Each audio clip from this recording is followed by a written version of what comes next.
So one of the most difficult things in business is how do you price your products and your services? How do you know you're not leaving money on the table? How do you know you're pricing it to maximize your revenue? And so today we have an expert, an old friend of mine, actually, Casey Brown, who's going to talk about and explain just how do we make sure that we're pricing to maximize profit, not just to maximize the price, but actually to maximize profit. And that is something that we can discover this. I think this is a key to really being successful in our business. And so I'm very pleased to have Casey on the show today, on the Wealth Ability Show. We've worked together before. She knows what she's doing. And Casey, if you would, just give us a little of your background so people know Sure. why you're in the pricing arena. Sure. So I'm an engineer by training. Started my career as an engineer and love data, love spreadsheets, I love numbers. But was an extrovert and didn't last long in the lab at GE back in the 90s. And so found my way through being an early Six Sigma black belt at GE to pricing and fell in love with the discipline. Just love the intersection of art and science, people and process, data and psychology. I took an econ class. The first time I learned about price was from a book and talked about the demand curve and the idea if you charge more, you sell less. If you charge less, you'll sell more. And there's some broad truth to it, but the real world is a lot less mathematical and clinical than that graph would have you believe. There's a lot of nuance. There's a lot of gray. I think pricing is a little bit more like a game of poker. Like there's, trying to look at your hand, guess at the strength of the opponent's hand. There's lots of bluffing. Buyers are trying to hide how much little they're willing to accept buyers are trying to hide how much they're willing to pay, and sellers are trying to hide how little they're willing to accept. So I kind of just fell in love with the nuance and mystery of the arena of pricing. And then you pair that with how massively impactful it is to profit when we make a small Yeah. change in price, and how costly it can be to our profit when we make a small price concession. It's just a very interesting area of business and a very high stakes area of business. And that started me down the path of becoming what I call myself now, which is a pricing geek. I've spent the past 25 years deeply a deep student and an evergreen student of this area of business. Started my company about 15 years ago to help organizations price from confidence, not from fear, win more deals at higher prices. And one more thing on the mission, and then I'll shut up for now. Pricing. The kind of clients that we help are these best in class and better in class companies. I have to imagine the kind of people listening to this podcast are the best in their industry, the best and better in the industry and their marketplaces. And when you're best in class or better in class, you have a premium solution. You may even have a premium price, but you're constantly being compared against inferior solutions. And someone's saying so and so down the street can do it for less. And if we let that erode our confidence and ultimately our price and profit, we're robbing ourselves of resources that are rightfully ours that we could invest in our business. And to me, it's an injustice to accept mediocre pay for excellent work because it robs us of what we could use to grow and innovate and add new lines of business and hire more people. So I get very fired up about the mission of getting paid for value and commanding the prices you deserve. I love that. Now, there's a whole lot to unpack there, and we're going to unpack it over the next 25 to 30 minutes.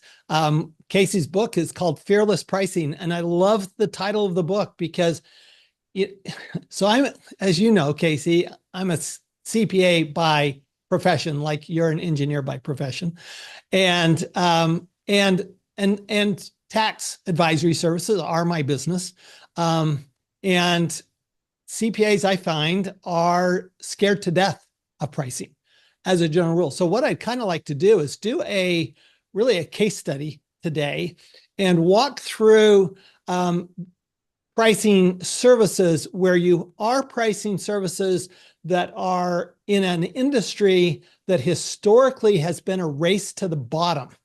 That is, CPAs have done themselves no good because if you can't sell, you sell on price, right? If you don't know how to sell, you sell on price. If you don't know how to price, you sell on price. And so you're always trying to say, okay, well, I'm going to charge this. we actually, I know CPAs who charge about 50% of what H&R Block charges for a tax return. And I'm just going, wouldn't you at least start there, right? Where you should never be less than the lowest cost player, right? You should never be lower than the lowest cost player in the marketplace. But you made an interesting point as you were talking there about, okay, you're best in class. Now, our listeners they are entrepreneurs.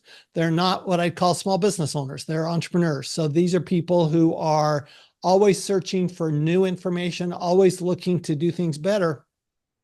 And, I'll give you my example. I mean, there are 100 people out there that have tried to copy me, right? They hold up my book, Tax Free Wealth, and they say, "Hey, I do this only cheaper," and that's and literally I've seen them do this, right? And so this whole idea of communicating, because I don't think it's what the price is, I think it's the communication of the price that matters. So can you, first of all, before we get to how to price, can you talk about how you communicate value? Because the reality is price is always willing buyer, willing seller by definition. That's the definition of fair market value. That is the value of your services, is if you're willing to do it for less, then that is your value by definition. That's an accounting definition, but that is the definition of value. So, but that doesn't mean you couldn't change that price, because it really is worth more on the market if it is communicated properly. So can we start with addressing the communication issue there? Sure. So I often say customers will never pay you what you're worth. They'll only ever pay you what they think you're worth. Which could be a depressing thought, except for we have a big role to play in controlling that thinking and directing that thinking. And I think that's where communication comes in. And I agree with you that the number is, only half the battle at best. It's really the context we create around the number.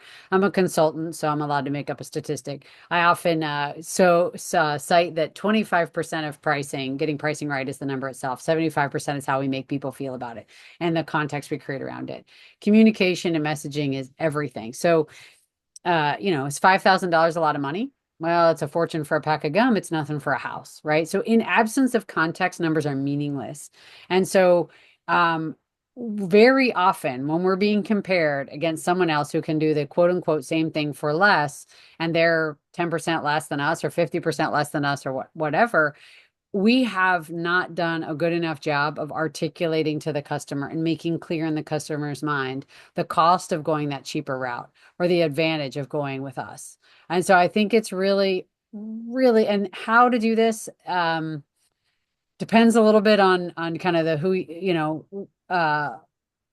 it depends. So it's a unsatisfying consulting answer, is it depends. But I think that we very often want to talk about, especially, and I got to circle back to something else you said, CPAs as a rule, and there are some CPAs that are phenomenal sellers. So this isn't like, a death sentence for sellers because you're a CPA, but by and large, I agree with you there that the selling is the necessary part of the job. It's sort of a necessary evil, but that isn't the fun part. That's not why they got into the field. That's not why they started their business. They have to do that so they can go back to the fun part, which is doing the CPA work itself.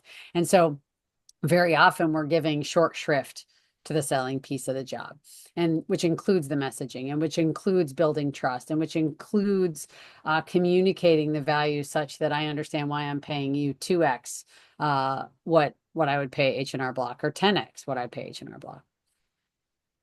One other thing I wanted to just kind of circle on as well, because I think it's relevant to this question of messaging, is fear. You mentioned that fear, and I, mentioned that fearless pricing being the title of the book. I think fear is the dominant emotion accompanying pricing decisions the world over. Mostly we're pricing from a place of fear, not from a place of confidence. We're mostly pricing not to lose the work versus pricing to win based confidently in our value. And I would say, as you tie that together with the the what we just talked about with CPAs, which is a seller doer model. I sell it and then I perform the work. The selling isn't the fun part, the doing is the fun part. Fear is a bigger factor for many seller doers than it is for somebody whose full-time job is selling, for example. You line up 100 CPAs and say, what do you love about selling and serving customers? I bet you my house, 0 of them would say, I love when I get to tell them the price tag. That is not the fun part. That's the scary part. That's the uncomfortable part. And so to avoid that fear and to avoid the discomfort of having to say that number and be challenged on that number, very many firms would rather underprice out of the gate so they Right. don't have to have the discomfort of the conversation. And I would say in that case, they're letting their discomfort minimize their bank account. They're letting their fear drive how much money they earn, not their value, their fear. Well, and let me ask you another piece of this, which is how much do you think how they value their services enters into this? One of the challenges is I always tell people that CPA stands for cheapest people in America. So I always look at if you wouldn't pay that price for services, what makes you think somebody else, you're going to be able to attract somebody else to pay that price? Right. There's two things, there's two underpinnings to your point. So first of all, I agree with you 100%. First is that how much they value their own services. There is something that, and I've seen this across professional services, not just in the CAPA space, but engineering, attorneys, digital marketers. What we do every day in, day out, year in, year out, decade in, decade out, stops looking very special to us because it's just what we do. It's just what I've been trained to do and experienced to do. And a client brings some unsolvable problem to me, and I can look at it, and in 5 minutes, I know the best way to address that. Well, the only reason you can solve that problem in 5 minutes is you've done that 10,000 times before. It's not less valuable to the customer just because it happens to be easy or fast for you to produce. And it's one of the big problems with a billable hour, by the way, is that you're fast Right. at it, and so they're not paying you for your time, they're paying you for your brilliance. And we start to take our own brilliance, our own expertise, our own experience for granted. So that's one contributing problem to the point you raised. The other is, and I think this is more directly what you meant by it, which is our own buying patterns and habits affect how we sell. So if I'm a person who really has to get a good deal, I do research, I shop around, I check out consumer reports, I think it over, I talk and, talk to my friends about what they bought. If I shop that way, my lens is that's how other people buy too. And the fact is that is not how lots and lots and lots of people buy. And so we make ourselves susceptible to put off stalls, price pressure, all kinds of buying tactics because our assumption is that's how everybody buys, even though that's not so. Okay, so let's thank you. Let's shift back a little bit to our case study here with the Yep. CPA services. So CPAs have historically charged by the hour. Now, what's interesting to me is so have attorneys. But attorneys have actually been very good at raising their price per hour, where CPAs have not been good at raising their price per hour. And so if you have a market where the general market is price per hour, that is still generally what happens in the CPA industry. And you go, wait a minute, that makes no sense. Doesn't make any sense to me. We don't price for our clients that way. We explained to them a while back that, hey, we're going to price based on we actually charge a flat monthly fee. It's actually an annual fee that we bill monthly. Okay. But it's an annual fee, and then we've gone to a concierge service that pretty much includes everything. How do you help somebody that's a customer? Because it's not like you can't price every customer differently. It's very difficult in a what it is become a rather commoditized market. Okay, which is tax advice, tax return preparation. I mean, it used to be tax advice was not commoditized and tax return preparation was commoditized. Now we're finding that both have been commoditized because we have big marketing people out there that have gone out and said, we're going to give tax advice and we're going to do it cheap because we're going to do it fast. We're going to say we do things just as well as so-and-so, and they're always going to compare. So how do you convey because that's really what you're doing. And then we'll get into the actual pricing. But how do you convey? You've got one CPA that is got tremendous experience, that sees things, that can do things, can see things. And you got the other CPAs, what actually, re, there are a lot of big firms that do at best mediocre work. Okay. And then how do you actually convey that message? So let me just start with the kind of the landscape you laid out, which is that this is an industry that is very accustomed to the billable hour. And while I hate it, in fact, I have a video called "The 12 Things I Hate About the Billable Hour." This is not an industry that turns quickly. It's an industry that turns glacially. And so you may say, hey, I'd like to start billing based on value, or I'd like to start doing fixed fee. And there are some firms, as you know, in your industry that have made that leap successfully. But it's tricky to do that. It's tricky to pull an entire industry with you. And so you say, okay, I'm gonna play the game. I'm gonna play the hand I've been dealt. I'm gonna do billable hour, but I don't want to be as cheap as these other folks in my market who aren't as good as me. Your ability to be now look, a modest price difference, you probably don't have to do a ton of work Right. to educate your market.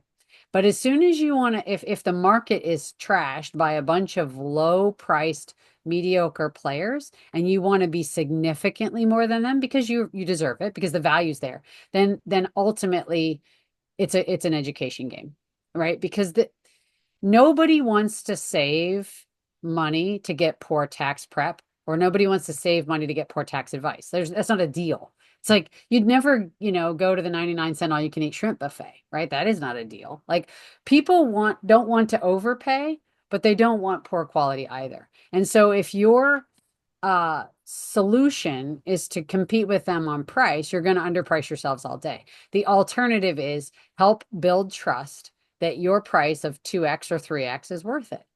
And so because you're in a trust game, So you're not give us 3 steps, Casey. Give us 3 steps that an entrepreneur would do to build that trust with potential prospects. Just ask questions. Ask questions might be all 3 steps, by the way. Let's start with ask questions. So very many, if people are listening to this and say, okay, my problem is I'm hearing Tom and Casey, and I think my problem is I'm not doing a good enough job of communicating my value so people are going to pay me more. So I'm going to talk more about value. I don't think that's the best way to build trust. It's too much monologuing at a customer, asking more questions. So every human on the planet has had the experience of saving money only to get burned, right? It was a get what you pay for situation. And so what are some of the smart questions you can ask a prospect about their business, about their past experiences with CPAs, about what they're looking for, why that's important, what they'll do if they have a problem on the other side of hiring someone. The more they do the talking and you do the least, the faster trust builds. It feels counterintuitive. You feel like you want to tell them, I've got 20 years in the industry and I go to, industry conferences and I do CPA, continuing education. That isn't what builds trust. What builds trust is very smart questions that pull out from your prospect what they care about and them feeling seen and heard and understood. So questions, questions, questions. There's another thing about questions I think is really interesting. So you've told them we do this and it costs, $200 an hour. And they say, I can get somebody for $100 an hour. And if you start defending your $200 price point, there's again the sort of game of push pull, right? It's a little bit of a tug of war that starts to happen where they're like, well, but they say they do that too. Well, we provide comprehensive. Yeah. Well, they say they do that too. Now we're kind of arguing with the customer. Not helpful. Does nothing to build trust. It creates more resistance rather than reduces it. Whereas questions have a super important role to play. There's something called instinctive elaboration. It's a concept from behavioral psychology where if I ask you a question, your brain is hijacked for at least a moment by that question. Incapable of contemplating anything else. So if I say, Tom, what color is your shirt? For a nanosecond, your brain was occupied with the question of the color of your shirt. Why she asked me about the shirt? What's the color of the shirt? Not thinking I agree with what she's saying about messaging. Why did I have her on this podcast? I wonder what my listeners. None of that. All you're thinking about is the color of your shirt. Why that matters in this like sales conversation of communicating and defending value is instead of getting into a escalation of resistance, what we want to do is reduce resistance. And the more we ask questions, their brain is not thinking of the response to the objection. They're thinking about that question. And so, a question, here's an example. If budget is the reason we wouldn't be able to work together and you don't hire me, what's your plan for X? Like, let's say there's something unique and special about what you do as a CPA that no one else in your market really does. How will you solve this? If we don't work together, how would you solve that? Now, what's really smart about the phrasing of that question is I'm not pushing on you to hire me. I'm asking you to think critically about your alternatives and what the downsides of those alternatives are. By the way, on the topic of downsides, a lot of people are uncomfortable with the idea of quote unquote selling negative. Like they just want to talk about what they do well. They don't want to talk about what the market does poorly. But negative fear and uncertainty and doubt are significantly more effective at stimulating buying urgency and higher prices than positivity. And you can do that without trashing your competition and say, "Oh, you talked to Bill. He's a hack." Don't. No, you're not going to say that.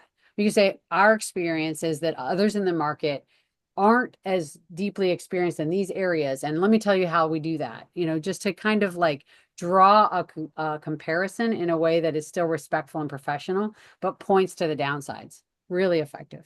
So with your inclination, you mentioned something a few minutes ago that kind of clicked in my head. For most CPAs. Now, I have an advantage that my clients have been with me for a long time, that I don't have to take new clients. And so I'm a scarce resource. So yeah. I'm not going to compare me, but let's take a typical small CPA firm. They maybe have 2 or 3 employees and they're really a sole proprietor. And would you encourage them or discourage them from going to a pricing mechanism that's different than the market? So in other words, going to a monthly fee versus continuing the hourly fee and just billing more per hour, which is certainly the option. I think it's a great question. And I would say I would evaluate that if I'm sitting there listening and thinking, he's talking about me, that's me. The answer is it's a little bit about calorie burn, right? Like you're going to burn a lot of calories explaining why your pricing is different than the market and why this model makes more and I would say for a lot of businesses, the juice is not worth the squeeze. The calorie burn required to get people to understand why that model is most sensible for them is you'd be better off conserving that energy and time to communicate why your fee is higher than somebody else's per hour. So it's a little like probably a lot of folks in that category would be better off just sticking with the model, not fighting upstream against the model that everybody's used to buying, but doing so in a way that allows them to get a higher price.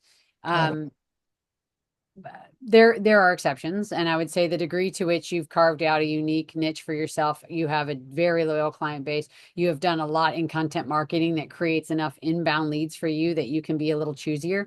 I think then you can flex a little bit and do something different than what the market's doing. So how do you make sure that you're not, so let's talk about the pricing itself. How do you price so that you're not pricing yourself out of the market? How do you evaluate that pricing? Price per hour is an easy one to do that with, right? How do you ensure, now you can compare yourself to other firms, obviously. I mean, that data's out there. That's pretty easy to see. How do you make sure that you're not so far above everybody else that you're it's not believable that you could actually deliver that, or you're actually promising so much that, boy, you've put a lot of pressure on yourself to deliver that at that level, which I do that. And I'm happy to do that because I know I can deliver that and I won't take a client I can't deliver it for. So I don't have an issue with that. But how do you target that pricing range, especially if you're thinking about, wow, I'm really way underpriced. Yeah. Well, I think if we just, you mentioned yourself and your own comfort there as we'll use you as an example. You didn't get there overnight. You didn't your price point and your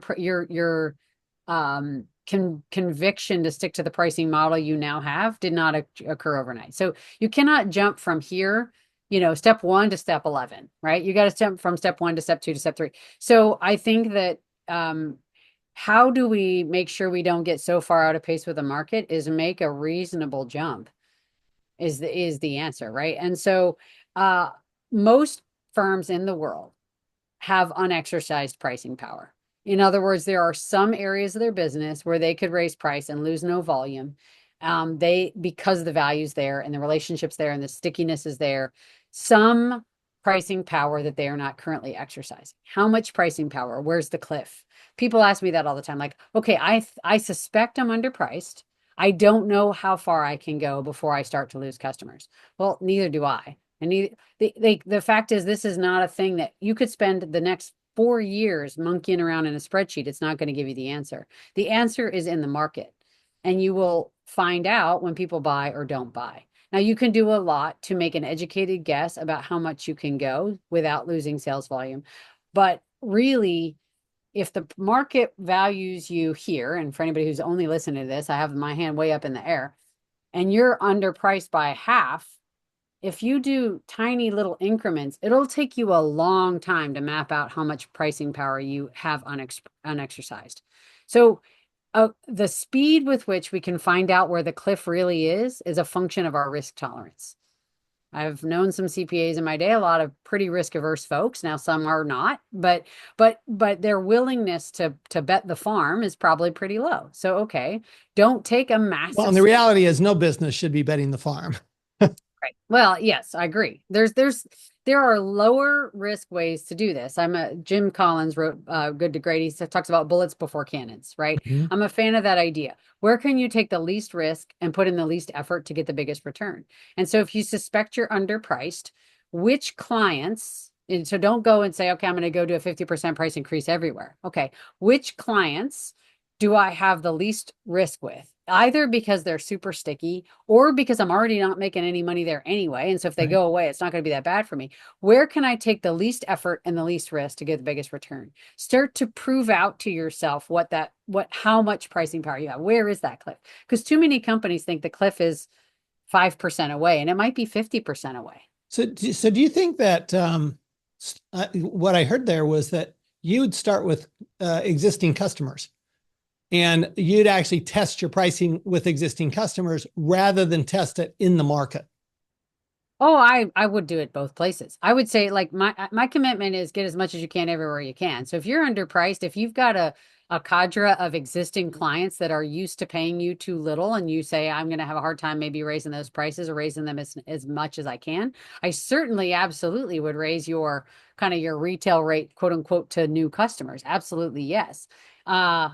A lot of companies are a lot more comfortable with that than their existing client base because they have relationships, they've served them for a long time, they're scared of losing what is already sort of that bird in the hand. And Right. I believe, and I've seen this a lot in the CPA space, way too much protecting of that base from new pricing. And that's where the money, like, yeah, you can do higher prices to new customers, but how long is it going to take you to reach your goals there versus if you actually go back to your existing client base, who, by the way, do value you and love you because they've already had the experience and benefit of working with you, and ask them to pay you more.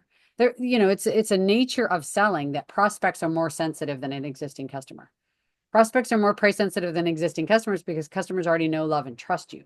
Yet most CPA firms are too cautious about going back to that community of customers that love and trust them and asking them to pay more. Well, I learned something about this years ago. I was sitting with the head of marketing for a big um, real estate brokerage firm and a commercial brokerage. And he said, Tom, he said, people that have been in a market for a while, they look at price based on past history. Whereas people new to a market look at price based on potential. And it seems like that applies here, that if you have somebody who's um, never used a CPA before, for example, it might be easier than somebody who's, been in that market. But the other part of that is, I think we are, like you say, we see our own customers, but we see them with a lens of the past, not a lens of, okay, if we were taking these clients on today, what would we price them at? And maybe we just need to have that conversation with them and say, hey, we haven't done this pricing. We need to have this conversation, and we're gonna come up with something agreeable to both of us. But right now, our pricing is just way under. I mean, do you see a huge disadvantage to just being transparent with clients and having that truthful conversation? Not at all. And that goes back to the communication question. Like, I would not overthink when it comes time to do price increases. There's three things to think about: brief, unapologetic, and personal in tone. And those really align with what you just said. Like, share, but don't over explain. This is a big common problem in price increases because people get nervous, and when we get nervous, we talk too much. Don't go into 70 years of detail at a very high. We have not raised prices to you in the 3 years you've been a client of ours. And in order to continue to deliver the level of quality, service, and excellence you've come to count on from ABC CPA firm, a modest price increase is necessary at this time.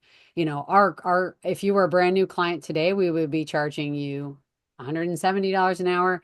You're paying 130. We're not going to ask you to go all the way to 170 today out of respect for the relationship that we have, but we need to move this relationship to $150 an hour so that we can continue to serve you in the way that you have come to count on. Do you have any questions for me? The end. Like, short, sweet, personal, respectful, honest. I'm not asking you to lie to anybody. Don't.